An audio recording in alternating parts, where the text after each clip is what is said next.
everybody, Zach Ditmars here for Fish Talk Magazine. Thanks for tuning in for another episode of Live with Lenny. Tonight's program is brought to you by Yamaha Outboards. If you're looking for repower or just service for your existing Yamaha, head over to fishtalkmag.com/Yamaha for a list of participating Chesapeake Bay and Mid-Atlantic Yamaha dealers and service providers. Tonight's topic is Lotta Spots, Spot Tails that is. And I'd like to welcome you, our host, Mr. Lenny Rudo. Hey. Oh, nice theme music. Thank you, Zach. Welcome. For a minute there, I thought you were like looking for the button. I'm always looking for buttons on this platform. There's just buttons galore everywhere. You have no idea. It's a lot of fun. Yeah. Well, we both just came from the Annapolis boat show. We were there all day today, opened up today. And I got to say, that was like a magnificent boat show. Anybody who wants to go boat shopping, you're going to see more boats there than in past years. I mean, it was, man, the docks just seemed to go on and on and on. There's a lot of cool new stuff there this year. I mean, it's definitely something. Lots of premiering boats. There were like 20 premiering boats, tons of fish boats, thank goodness. Some of those cruisers, you know, and some of that other stuff, but lots and lots of fish boats. I was really impressed because I just don't remember there being that many boats in recent years at all. I think it was the biggest one I've seen probably since the Great Recession. Yeah, I think 400 boats this year. Holy cow, is it really? Yeah. That's a lot of boats. And the other cool thing is we saw everything from like really little inexpensive skiffs to big monster quad engine, 40 plus foot offshore machines. It was all there. Yeah, for sure. So, that runs through the weekend, 10 to 6, I think, each day. And you can get your tickets in advance at AnnapolisPowerboatShow.com. Easiest parking is at the Navy Stadium with the shuttle in. I think it's $25 parking. Maybe it'll save a few bucks if you book advance. Of course, you can risk parking in town, various garages, etc. And we should also mention that tomorrow at 2, I'll be delivering a seminar on jigging for rockfish in the Chesapeake. At 3, David Rudo will be doing a seminar on kayak fishing, and there are kayaks there as well. Fishing kayaks are there as well. I'm on again on Sunday. We got, multiple. Rewind. Sorry to interject. Your seminar is tomorrow at 2. Yeah, is that what I said? You said 3, and then David's is at 3. So Whoops. I'm at 2. I'm at 2. 2 o'clock. 2 o'clock. I'll be there at 2. Jigging, and then Dave's on at 3, and then followed by a Boatyard Bar and Grill Snakehead Chesapeake China cooking demo. So that's pretty good. Yeah. I'm looking forward to that. All right. So that's great stuff. Now, we got another announcement to make. Next Thursday is the CCA Annapolis banquet. That's coming up. That's going to be a ton of fun. I'll be there. You'll be there. If anybody wants to go fishing with me, hey, I want to go fishing with you. We'll be auctioning off a fishing trip with me. And on top of that, separate from it, everybody who buys a table, that's 8 seats, each table will be entered in a drawing for another fishing trip with me. And only those 8 are going to be in that drawing. So you got really good chances of winning. And 3 tables left, too. Just 3 tables left. 3? Yeah, they sent out an email the other day. There's only 3 left. So get together some friends, get one of those tables or a business. If you got a business, you want to support fishermen on the bay, CCA is the way to do it. Get one of those tables, and you got a really good shot. Now, I am going to say I'm not going to take all 8 on the boat at once. That would be a little much. I'm saying 5, 5 is a full crew, and you guys can fight it out amongst yourself as to which 3 get left on dry land. But really good shot at getting a fishing trip here. So come on, let's go fishing. Or let's go crabbing, because there's a crabbing trip available with yours truly. Ooh, wait a minute. You're doing what? You're doing a crabbing trip? Yeah. Is it a kayak crabbing trip or a boat crabbing trip? Kayak. I might be bidding on that. You don't have to bid on it. You just have to ask. Do you supply the kayak, the extra kayak? Yeah. Okay. Yeah. You supply the bait? Yeah. Ooh.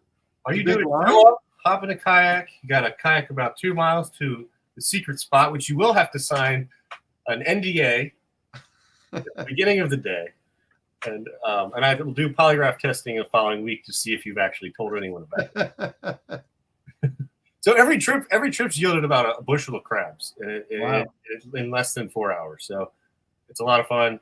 This is probably taking about 5 people on this trip, and everyone loves it. Man, that's nice. So, I like bushel crabs. Yeah.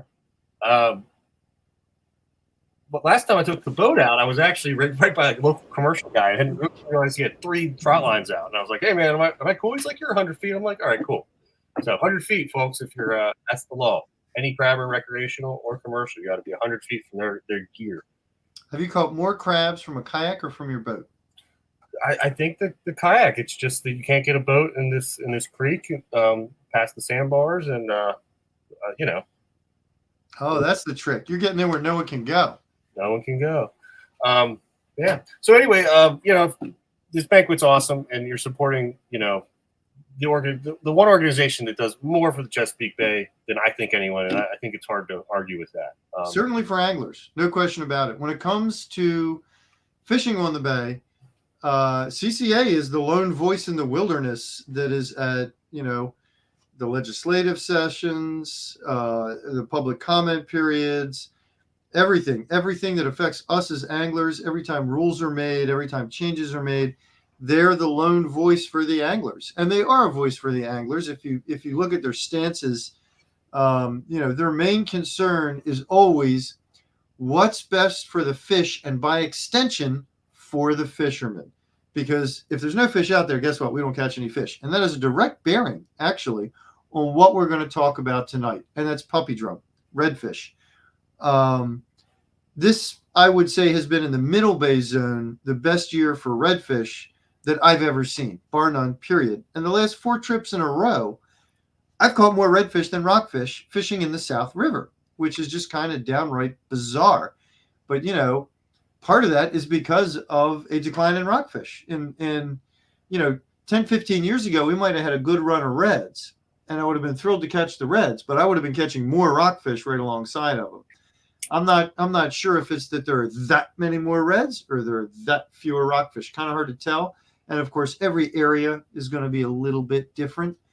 And it's not like there are no rockfish around. There's some, but it definitely, you know, things are changing. It's definitely a change of pace. Randy's saying been doing well on the Rex west of Tangier. Drum of the red and the black variety, but the Rex are covered up with sea bass. That's great to hear, Randy.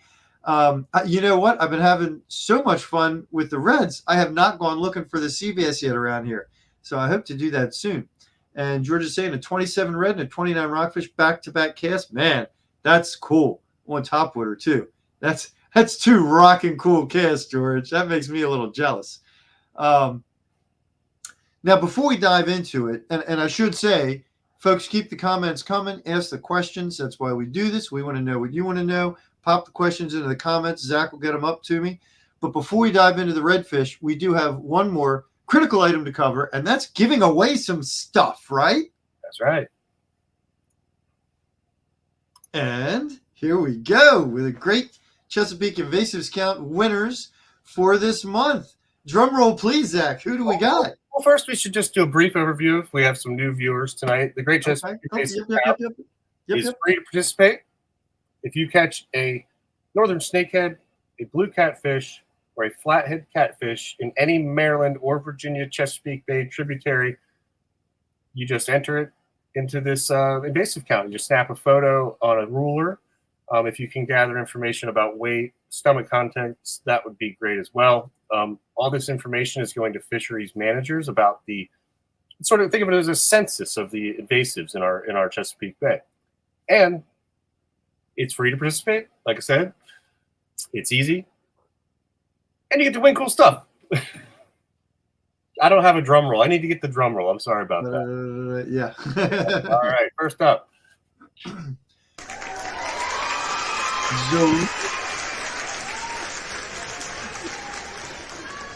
I apologize.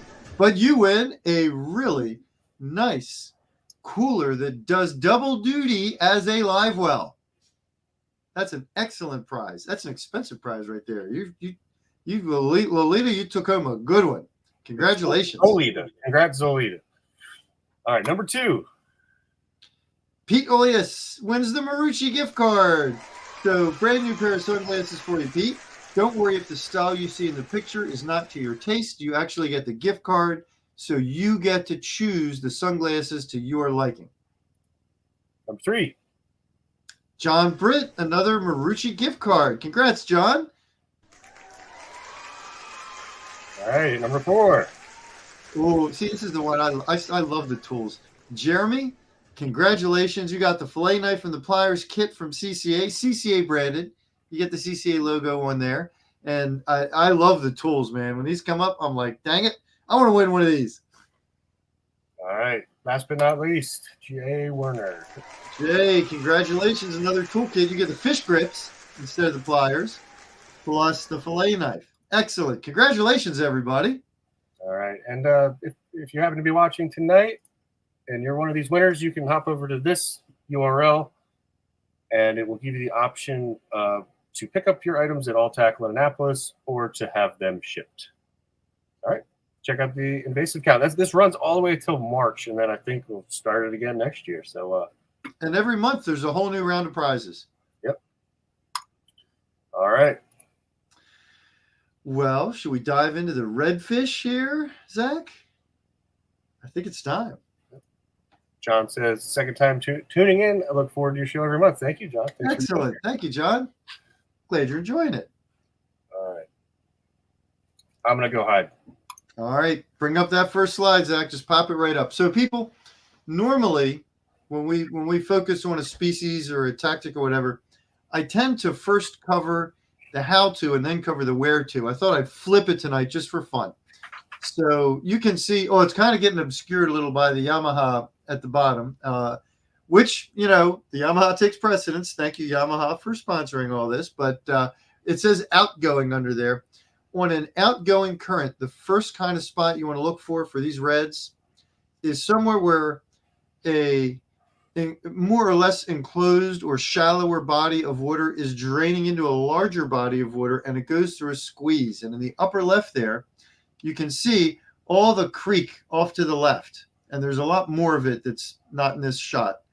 All that creek off to the left has to go through that little neck right at the top where that sand spit sticks out. Now, you can also see from this that it's a little deeper right there, right? There's a little bit of a channel carved through there, and that's going to be from current. So you know that on an outgoing current, you're going to have moving water in there. That is a prime location. Anywhere you've got draining out water on an outgoing tide, that is really good for these reds. They love to look for that kind of spot. All right, let's take it to the next slide, please. And on an incoming, and I don't mean to say that like at that exact same spot we just looked at, you're not going to catch anything on incoming. I mean, you might, but it's going to be prime on an outgoing. On an incoming, anywhere you find a point with a rip, with that moving water forming a rip, is going to be really, really good. In fact, yesterday morning, I was out with one of my boys, and the first red we caught was where a bulkhead stuck out, and you could see the water just kind of swirling around it on an outgoing tide.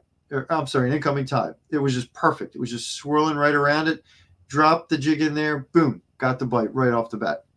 All right, let's see the next slide, please. This one's going to go for either incoming or outgoing, and particularly good on high water. And you can see this is riprap off the beach, really close to the shore. Sometimes on the beach is, frankly, can be just as good. We got a pier right here.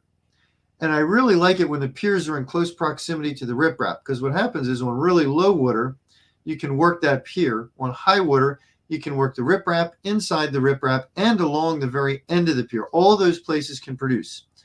Now, if the tide is, let's say, a low tide, I'm not going to spend a ton of time working all the way up against shore inside that riprap on the pier. I'll take a cast or two, but I'm not going to burn a ton of time there unless I start catching fish. On that low water, I'm going to be working farther out on that pier. If it's high water, I won't worry so much about farther out on that pier. I'll take a cast or two on my way in and then work that inside water close in tight. It can be really effective, really good where you find this sort of juncture between a riprap and a pier. All right, take us to the next slide, please, Zach. And this one, it's behind the Agler. This was a fish for a cure trip that we took. I think this was Monday. I think it was Monday.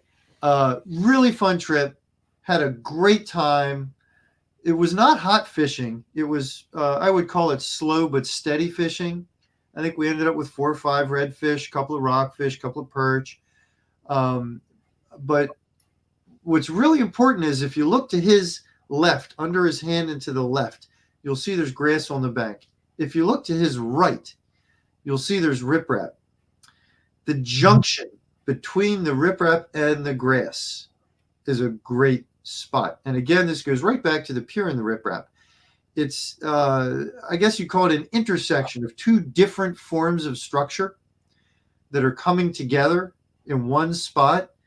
And that's just prime territory. Look for that as you're working along the shoreline. Look for those intersections where you get more than one thing going. And we did work all along that riprap. I think we caught 1 fish off the riprap. It goes much farther than you can see in this picture. But right at that junction, that's the ticket. All right, Zach, please go ahead and take us to the next one. Here's another one. This is a tough one to find. Not one you're going to find with your eyes. This is sort of one of those types of spots you kind of have to know they're there. The dotted circles, now on a chart, of course, that's an obstruction. Here it's rocks. That's rocks. Well, if you look on the right, the one to the right, rocks that come up to 9 feet surrounded by 12, 15 feet of water. To the left, rocks that come up to 15 feet surrounded by 20, 22 feet of water. Man, that is gold. And it's probably going to be at its prime when low water, when the fish that are up in the shallows and along the shore might back off some and go to a little deeper. But a spot like this where you got rocks surrounded by significantly deeper water, that can be hot at any given moment. If you've got any kind of current moving, that's really a prime spot. And I just want to mention before we get into the tackle, these spots in particular, where you've got the deeper water and your fishing structure dead on bottom, you're going to need to upsize your jig heads, okay? For everything we're going to talk about here, fishing these reds, it's critical that you're able to keep touch with bottom. You're able to keep touch with structure.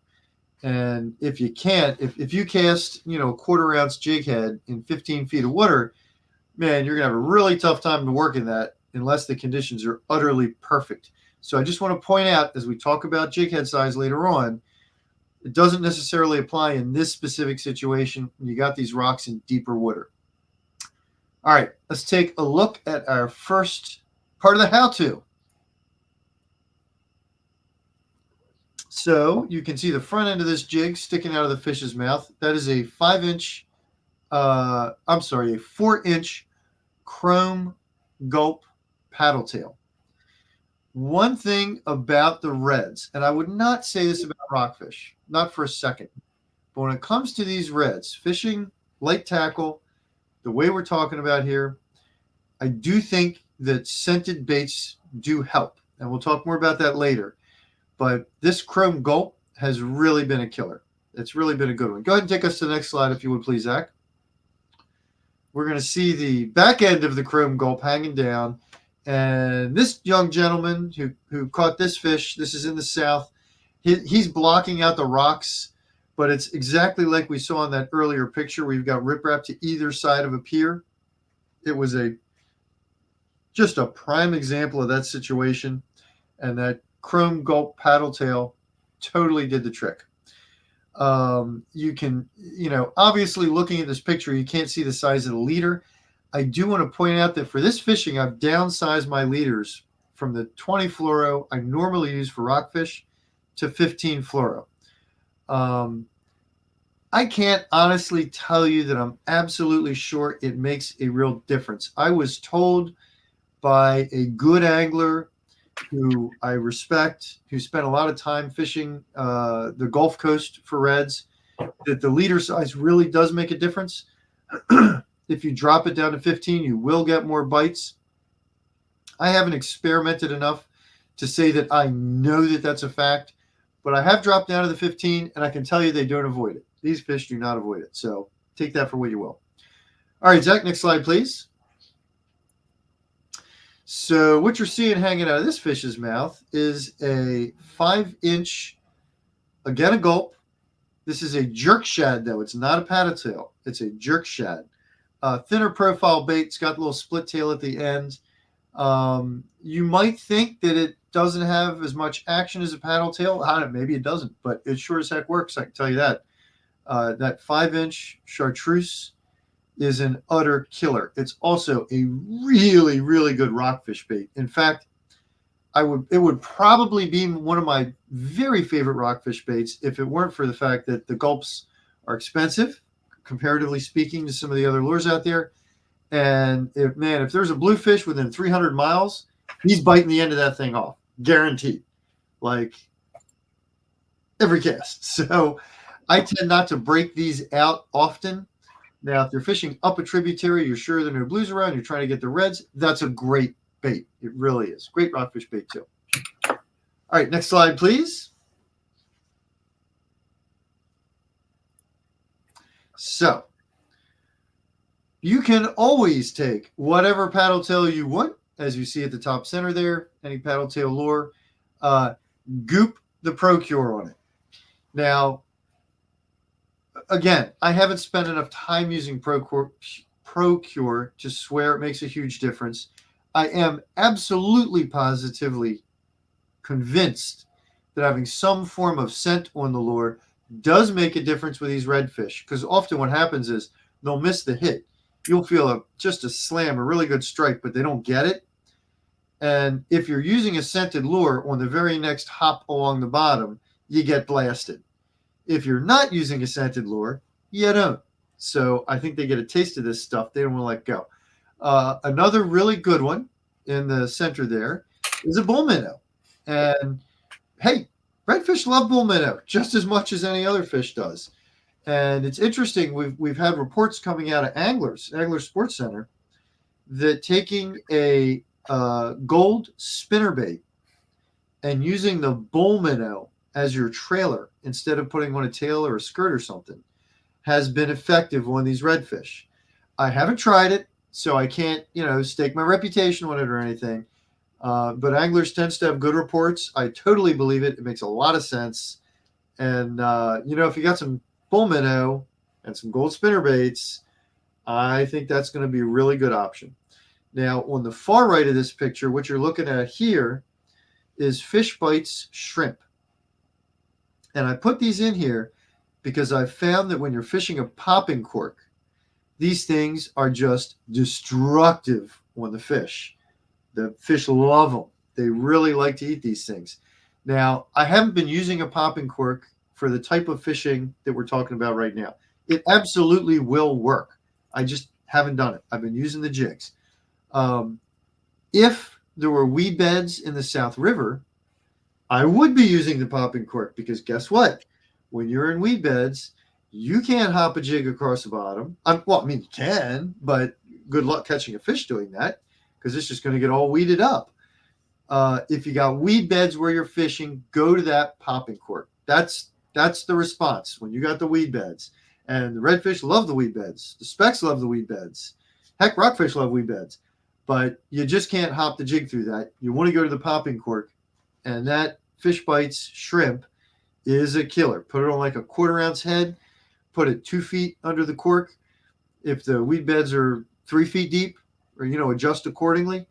And just pop that thing along right over top of the weeds. That's an utter killer. All right, let's go to the next slide. Did you talk about that paddletail? Yeah, that's what you're slopping all that ProCure on, man. I thought that was a gulp paddletail. I've already talked about the gulps. I don't know what brand that is. That's just a picture I grabbed. Yeah. But you should, Zach, okay, let me pose a question to Zach. How many times have you been on my boat and whipped out the ProCure? I always have it. Yeah, I was going to say, like, Every time?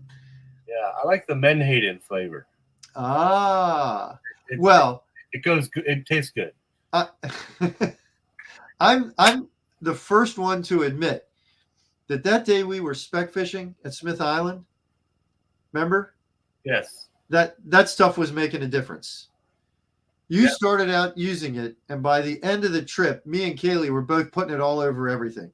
Now I was using a bucktail because I Yes, like the way it holds it in. It doesn't just slime off after a few casts. it was working like a charm. There was no denying the difference that day because you would take 3 casts and get 3 bites, and we would take 3 casts and get 1 bite, maybe. Like there was no question. Hey, Dan. Dan's asking what depth should be targeting. Okay, so anywhere you've got water that's say 4 feet, three or 4 feet where your boat is, 30, and you're casting 30 yards to shore is going to be fine. You'll catch these fish in literally 8-10 inches of water. You will.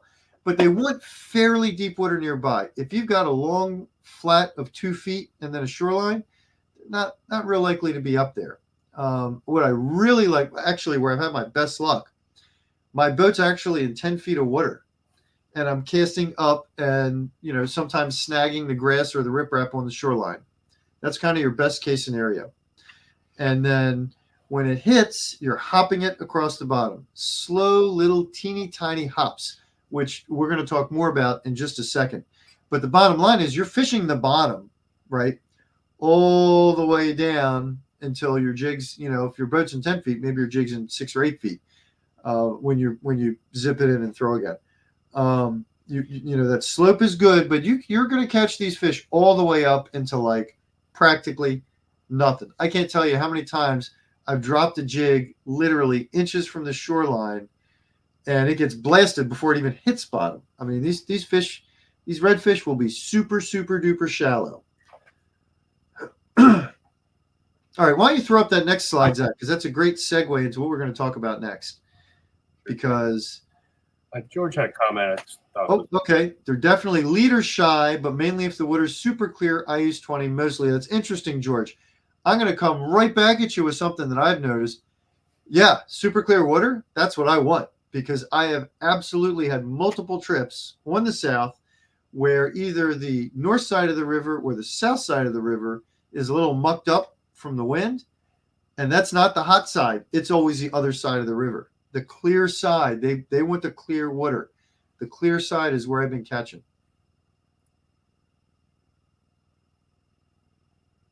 All right, you want to put up the next one? There we go. That little jig head. So, little teeny jig head, big hook, right? This is kind of what you want. So, it's not like a rockfish retrieve when you want to specifically target these redfish. You're not throwing out and snapping it, okay? You want to cast it out, let it hit bottom, and immediately, the millisecond it touches bottom, bip, flip your tip up, give it a little hop, just a little hop. Maybe you're pulling it 6 inches a foot off. Let it sink back down. The millisecond it hits bottom, hop it again. And do that all the way back to the boat. If you go over a drop-off with a light jig head, I think this is a 3/8 ounce. And what I'm finding best for this is a quarter, a 3/8, a quarter, and a half. And a half is really kind of too heavy. A half makes it tough. Now, sometimes you sort of need the half. If you've got a breeze putting a bow in your line, man, you can't feel a 3/8 ounce jig head hitting in more than a foot or two of water. As soon as that bow forms in your, it's just impossible. And you can't really control the conditions. So I have been using half-ounce heads. I've been using and quarters and 3/8, but I don't really want to use that half ounce. I'll use it if I need to, because you do need to feel bottom. Half ounce is really hard to do those little blips. You're probably pulling it up more like a foot, and then it's hitting bottom a lot quicker than you want it to, but you can make it work. A quarter ounce, a 3/8 ounce, you can pop your tip up, maybe dance it a little bit, and then let it sink. Pop your tip up and dance it a little bit, and then let it sink. And that really does it for the redfish. Now, you got to remember, each cast and retrieve is going to be like twice as long as it is for rockfish, right? If you're targeting the rockfish, you're going to throw it out, hit the water, maybe let it hit bottom, maybe not, alter it. Reel, pop, reel, pop, reel, pop. If you do that, you're not going to catch a lot of these redfish. You'll get some because your jig will land right in front of their face, but you're not going to get a lot. They're mostly right down on bottom, rooting around, and they want that jig just barely popping around. You got to have the really light jig head to make that happen. And you might need to position your boat so you're casting directly downwind or directly upwind so you don't get that bow in the line. It can make it really, really difficult to feel bottom. You got to be using light tackle. It's got to be light stuff. If you've got a rig bigger than like a 3500, it's going to be really hard, really, really hard to make this work. This is a high level of finesse in this kind of fishing. But I tell you what, it's a ton of fun. It really is. And when you get it right and you lift up that tip and you give that little pop up and then you go down and boom, man, it is exciting. So go for those little jig heads. And I got a comparison slide next. Why don't you bring that one up, Zach? Because I'd like to comment on that style jig head. If you're using Z-Mans, you got to have those double prongs to hold those Z-Mans on. The way for me. Anyway. Yeah, they like to let go. They're tough to get on too. Okay, so can you make that big? Make me little. Make that big, please.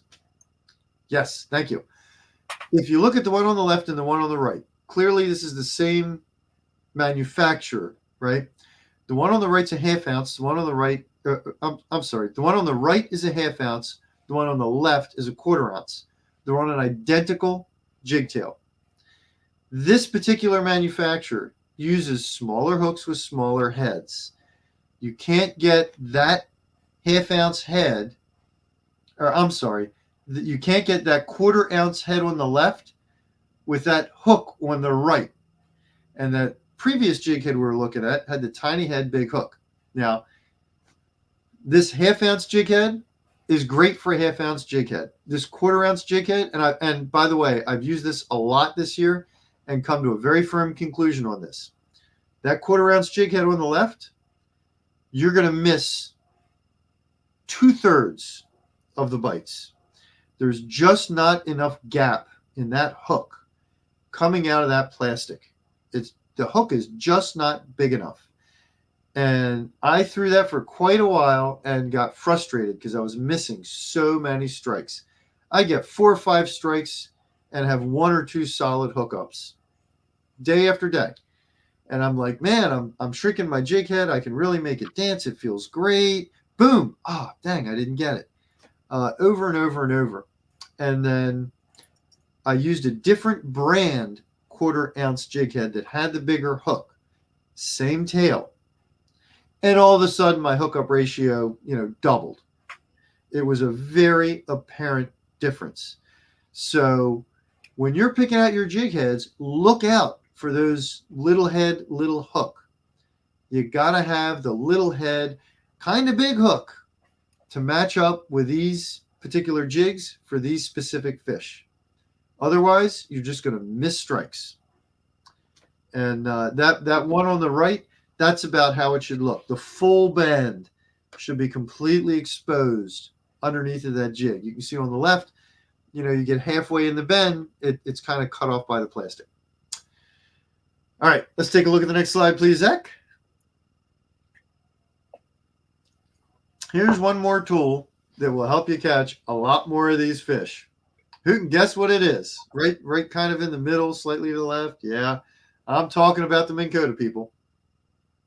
Having spot lock and being able to creep at just a absolute crawl up and down shorelines is such an advantage. And for years I lived without it. For years and years and years I made do. And you might be doing the same. And all I'm going to say is if you get one of these things and put it on your boat, your world is going to change. And you will start catching a lot more fish. Working these shorelines, staying in shallow, kind of shadowing riprap, it just allows you to slowly but steadily work your way along. And then when a fish is on, hit the button for spot lock, stay there, work the area thoroughly. Just a tremendous, phenomenal advantage. Tremendous. And this particular spot was over one of those deep water rock spots. We were casting 3/4 and 1 ounce jig heads. I think it was about 18 feet, I think, in that spot.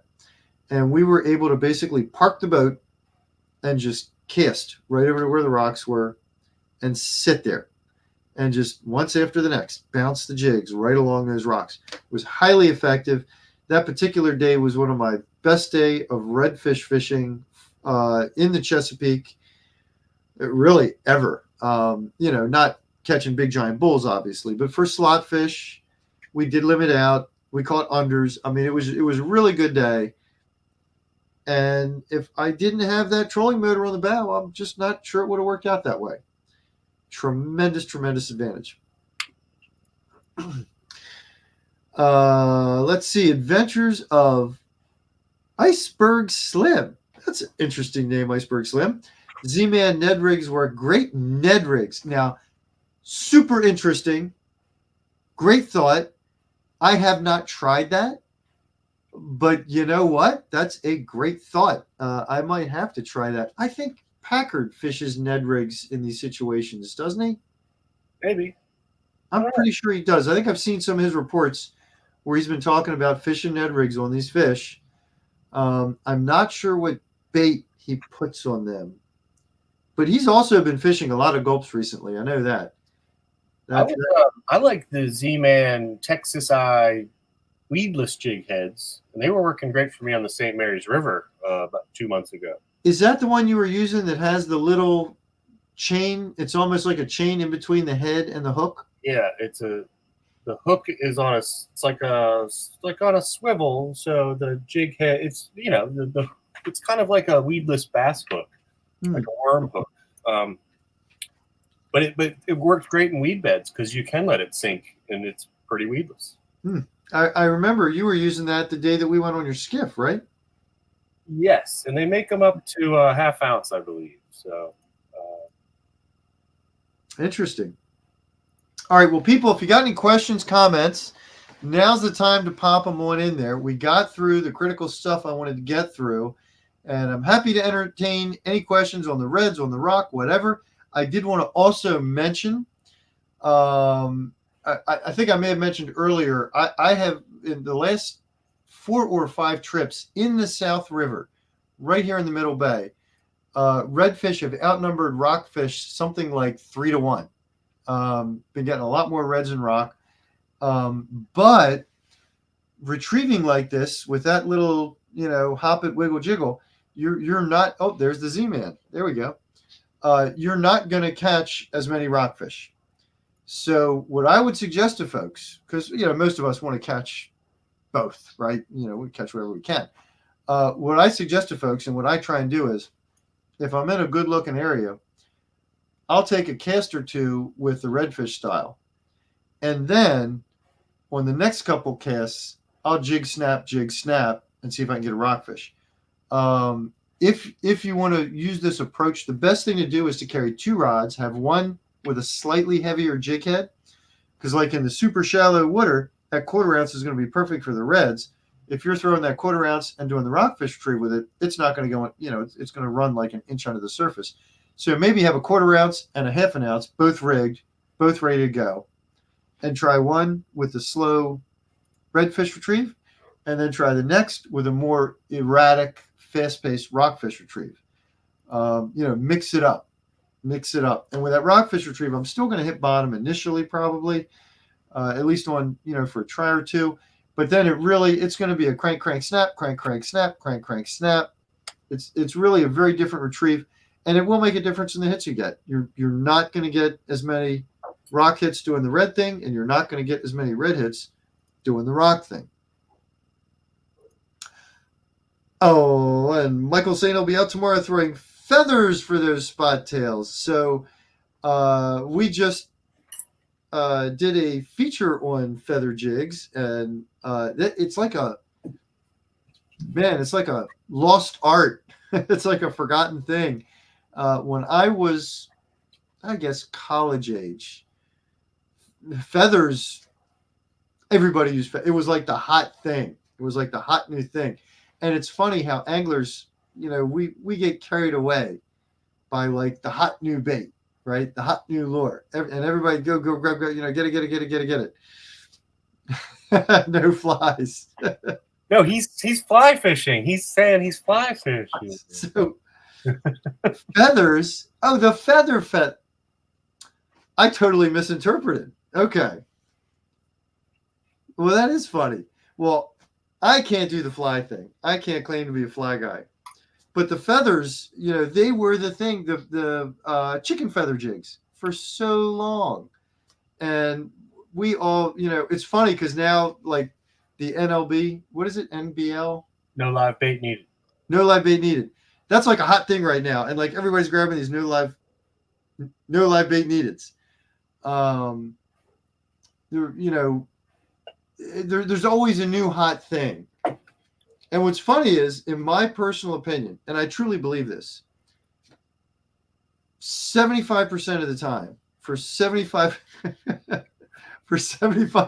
of the fish, the brand of the jig is like 1/4 of what's catching the fish. It's 75% what the angler's doing. How are you working that thing? How do you have it weighted? Color can be a biggie. Size can be a biggie.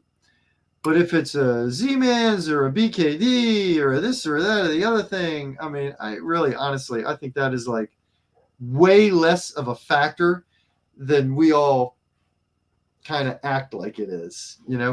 My favorite Paddletail is a complete off-brand. It is. I order it from like Texas. It's a bass. They make it for bass fishing. Killer Jigs. 5-inch pearl killer jigs. It's a bass, they make it for bass fishing. It's a great Paddletail. And if you work it right and you weight it right, rockfish love it. So Herb's saying he's had good results with an underspin Paddletail combo with a slow, steady retrieve. So Herb, that's a good point to bring up. Little spinner baits are often really good for the redfish. Perch pounders work great for them. And I've heard what you're saying, I've heard from other people also, particularly fishing the Eastern Shore, and it's interesting because you're on the shore, that the underspins, and also, I don't know what they're called, the ones that have the spinners that come off the tail. You know what they're called, Zach? Well, High Octane makes them. They're called the torpedo spin. Okay. I've been hearing that those have really been doing well. Those tail spinners. So, I mean, it makes a lot of sense. Mike says he has a bunch of feather jigs, and they do work, but get trashed quick. Okay, now before I get confused again, Mike, are you talking about chicken feather jigs, or are you talking about flies? Because you're confusing me, dude. I think he's talking about the feather jigs as I interpret them. They always did get trashed quick. He's right about that. But they do work really well. There was a time when they were the hot new bait. Put chicken feathers on a jig head. And it had to be, for those who were picky, it had to be the Popeye jig head with the two big eyes, popping out the side. Gosh, I even remember buying some of those heads and tying them up when I was like, 25. It was like the thing. It works. Still works today. Works great. It's kind of funny, though, how we all constantly alter. George is saying, unrelated to redfish, are the big blues still around the target ship? I live on the St. Mary side, so a bit of a hike, and I'd like to get out there. So, George, I have not been down there this week, so I'm not going to stand here and swear to you that that's the case. However, I can tell you, tonight's Thursday night. The reports are coming in. There'll be, we'll have fresh reports going up at Fish Talk Mag by noon tomorrow. And the reports that I've seen so far, yes, they are still there. Good numbers, big fish, 6, 8, 10-pound bluefish. Most folks are getting them trolling tubes. They are coming up and busting water, and people are getting some on light tackle. But as I understand it, quite often when they come up and churn the water and 80 bajillion boats all go running over, it's kind of short-lived. They tend to go back down quickly. So I think the trollers have been sort of getting the lion's share of the fish into the boat, but have that light tackle ready, you may well get the opportunity. But yeah, the reports are still coming in that they are completely there and big, like big bluefish. I'm just going to say for the record, and you may feel different, but I'm just going to say for the record, once those bluefish get over 5 or 6 pounds, I don't think they're the best in the world to eat. The meat gets soft. You still smoke them. We tend not to worry too much about bluefish stocks and bluefish populations, but I guess we got to worry about all of it. So, I don't know. All I'm going to say is if you get a 10, 12 pounders, you may want to consider, releasing them. But there have been some real nice ones down there. Michael's saying, how far north for those blues? Just as he was saying, down by the target ships. I have not heard of those big ones being north of Point Lookout. That's as far up. And the ones around Point Lookout itself have been smaller, more what I would call the eaters, the 1, 2, 3 pounders. But that's about as far up as those big blues have been. Walt saying bluefish out of Chesapeake Beach on Saturday. But I believe those were smaller fish, Walt. Correct me if I'm wrong, but those were not those big giant choppers, right? I think. And I think you had them under birds. But you please chime back in and let me know, or let us know. I had a snapper bite me off Annapolis 2 weeks ago. Yeah, there have been some smaller ones pop, 18 to 21 inch. Okay, great. Which I would personally call an ideal bluefish. That's a good bluefish to eat right there. We've also had some reports of them in Eastern Bay and around Poplar Island. Sporadic. I've talked to guys who've gone over there and seen nothing. And I've talked to guys who've gone over there and have had, they were up, they were working. We got some. So it's kind of, sort of all over the place. But yeah, those big ones are down target ship zone, the live bottom just southwest of the target ship, and the Tangier, pushing over towards the Tangier, those sort of areas where those real big ones have been. We will have a much more in detail recap on all that in the reports. Like I say, they'll be out by Friday at noon. I have not seen Dylan's reports yet. I've just kind of seen few of the tackle shops and readers. But Dylan does a fantastic job with the reports. He'll be back on the job this week. Last week he was off. He did not do reports. He was on his honeymoon. So congrats, Dylan. I hope you guys had a really fun time. I can't wait to hear the fish stories because I heard this rumor that while he was on his honeymoon, he was going to try and catch some really big trout out west. So yeah, he went to Montana, didn't he? Montana or Wyoming? One or the other. Way out west. One of those western, I don't know. You know what? Once you get west of I-95, I kind of, lose track of what it all is. This Montana, Ohio, what's the difference? I don't know. Well, we got a few more minutes, so why don't we talk a little about Fish for a Cure and see if. Oh my gosh, I can't believe we forgot to mention Fish for a Cure up front, Zach. Shame on us. You want to give the low? Why don't you give us the lowdown on what Fish for a Cure is? Sure thing. Hey everybody, I'm back. So ever since we started Fish Talk, we've always, even with Prop Talk, we were always big supporters of Fish for a Cure, but we've been fishing the tournament and actively fundraising the last 7 years, or is this year number 8 now? This will be year 8. And in the last 5-6 years, we've our team specifically, Lenny has set a fundraising goal of $10,000, which we've met every single year.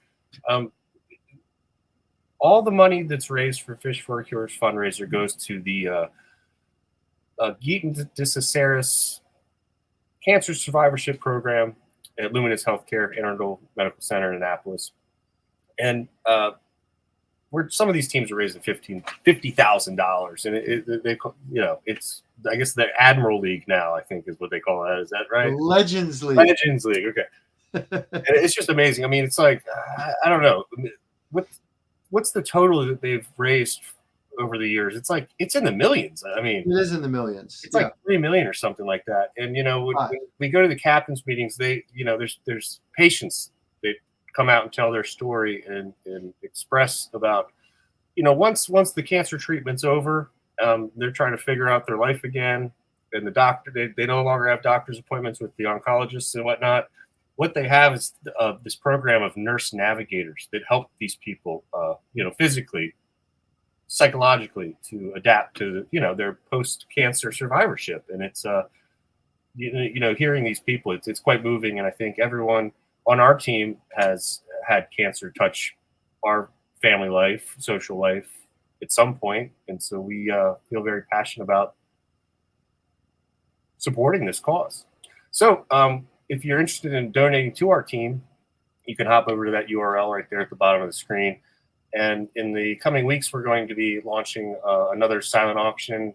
It's going to include fishing trips with Lenny, crabbing trips with me, fishing trips with Eric Packard, some of his artwork. We have Peter Tursick's hand-tied jigs. We have fishing rods. We have PFDs. We have overnight. We have Dave Inscore has kindly donated a 2-night stay at his fishing cottage down in Cape Charles. I mean, the list goes on. So check out that. It's going to be on Facebook. So we'll be launching that. And that will be on Fish Talk's Facebook page, right? Correct. Yeah, and folks, I cancer's touched pretty much everybody, right? If you're sitting there right now, whoever you are, you've probably had known someone or been through it yourself. And this, you're not going to find a better cause. I mean, this is really a great fundraising endeavor. I saw the name of someone pop up tonight, and I'm not going to name names because I don't want to embarrass anybody, but someone pop up tonight who has already donated this year to Team Fish Talk, Prop Talk, Fish for a Cure's efforts. And thank you. And I appreciate it. And man, it really, you're helping people who are in their serious time of need. That's kind of what it's all about. And, please donate. You go to the website. You can look for the auction to pop up on Facebook. Get some cool stuff. There's some really good stuff in this year's auction. And you know what? Maybe you should make your own team, right? Put together your own team. Enter yourself and do a little fundraising yourself and chip in. That would be a great idea. Last year, on a boat, you can book a charter. Yeah. The tournament aspect of it is very friendly. There's no huge prizes. It's kind of more like bragging rights. It's really the captain's challenge, and the tournament's just a fun way to celebrate all that we've accomplished. In the parties at Safe Harbor, Annapolis, it's a beautiful new venue they've built there, so I'm looking forward to that. The party's pretty killer too. They're early for the crab balls. Yeah, it really, it's something that's great to be involved in. And like Zach said, plenty of people who don't have boats get a charter boat and put together a team, and they just go out on the charter. Plenty of people put together a team on a private boat, just get together a bunch of friends, maybe put together. We see a lot of these fundraisers folks do with restaurants where they have like a Fish for a Cure night, and the restaurant kicks in X amount of what everybody orders. A lot of different ways to raise money for it, but what's really important is you kind of give it a go, jump in, right? Get your feet wet. That's right. I'm going to embarrass Zach in specific. Well, I don't understand why you didn't talk about my method for catching redfish. Okay, wait. We'll do that, but first I have to embarrass you. How so? You're not gonna misdirect me away from the target. Because just so everybody knows, last year the largest fish caught in the entire Fish for a Cure tournament was caught by that guy.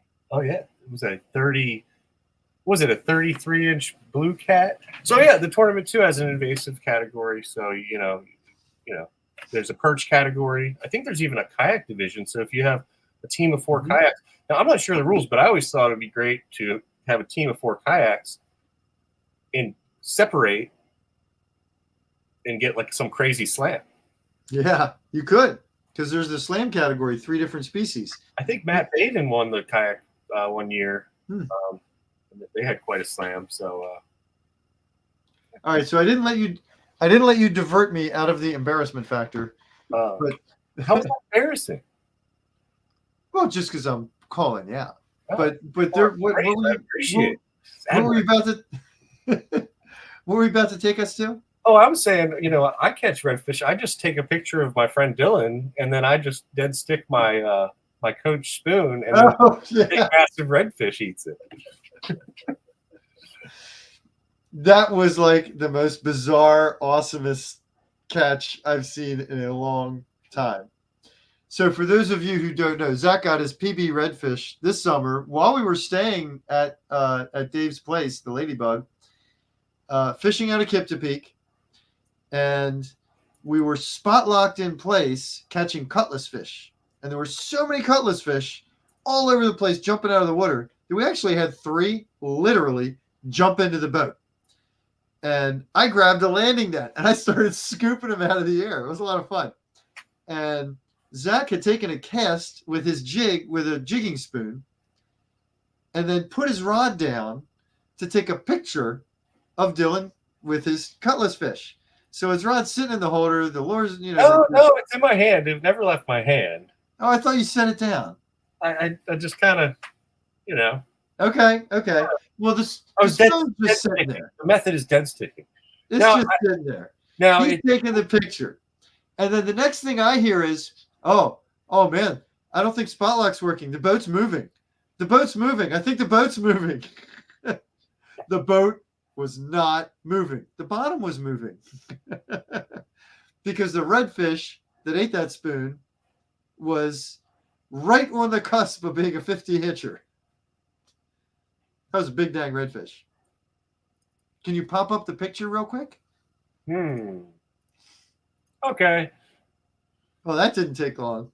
I was working on it. Yeah, so I think it actually, I think it hit the stinger hook, because so if this one was resting on the ground, on the seabed, this one was actually up. Unless it came and sucked that one up, I'm not really sure. It was a little rusty. I actually filed down the hook before I cast it too. So if you got rusty hooks, and then when Eric netted it, it popped off.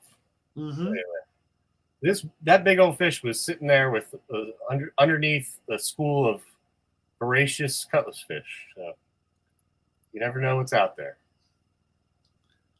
That was a mega monster redfish. Thank you for making that happen.